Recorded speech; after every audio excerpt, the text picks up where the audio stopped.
Саламатсыздарбы? 11 каналы аба ырайы тууралуу берүүсүн баштайт. Аны мен Гүлүм Эркинбек кызы айтып берем.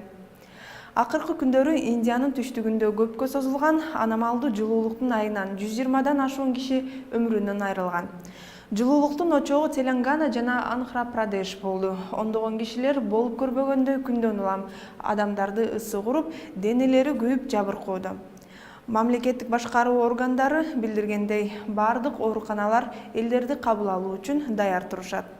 Себеби синоптиктер абанын температурасы азыркыдан да жогору болуп, 48 градуска ысышын айтууда. Индия улуттук климаттык аномалиялар экинчи жылы катар болуп жатат. Өткөн жылы күндүн ысышы 2000 кишинин өмүрүн алган. Ал эми Борбор Азияда күндүн катуу жылышы жай мезгилдеринде гана катталган. Азырынча бул жерлерде жаз мезгили өз мүнөзүн көрсөтүп турган кези. Өлкөлөргө жаан-чачын төгүп жаткан убакты.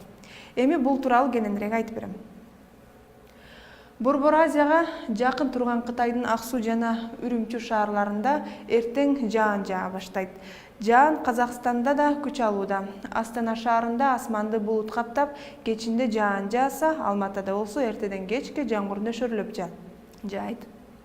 Өзбекстанда бүгүн жааган жаан эртең азаят. Фергана өрөөнүндө жаан кечке жуук токтосо, Ташкентте кара булуттар таркап, күндүн бети көрүнө баштайт. Нукус өрөөнүндө болсо күн чайыттай ачылып, абанын температурасы +24 градуска көтөрүлөт.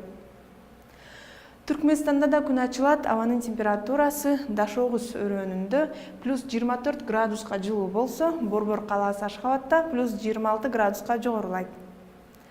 Тажикстанда жаан-чачын токтоду, циклон бул жерден таркап кеткен. Эртең Душанбеде абанын температурасы +23 градуска жылып, жаан жаа бүткөн жаанга байланыштуу аба ырайы жагымдуу салкын болот. Хорок өрөөнүндө күн ачылганы менен абанын температурасы +13 градуска төмөндөп кетти. Баткенге жакын турган Ходжент шаарында асман ачык болуп, абанын температурасы көтөрүлөт. Ал эми Кыргызстанда эртең түнкүсүн жана эртең менен көпчүлүк аймактарда жаан жаап, тоолуу райондордо кар жаашы, Чүй, Жалал Абад, Ысык Көл областарынын айрым жерлеринде жаан-чачын каттуу жаашы күтүлөт. Күндүз Нарын жана Ысык Көл областарында кээ бир райондорунда жаан-чачын каттуу жаашы күтүлүүдө. Калган аймактарда жаан-чачын күтүлбөйт. 14 апрелде жаан-чачын күтүлбөйт. Бийик тоолуу аймактардын автожолдорунда жолдор тоңголок тайгак болушу күтүлүүдө. Батыштан соккон шамалдын ылдамдыгы секундасына 4-9 метрден, 13 апрелде айрым жерлерде 15-20 метрге чейин жетиши күтүлүүдө. Абанын температурасы өзгөрүп турат. Сиздер Кыргызстан жана ага кошуна өлкөлөрдүн аба ырайы менен тааныштыңыздар.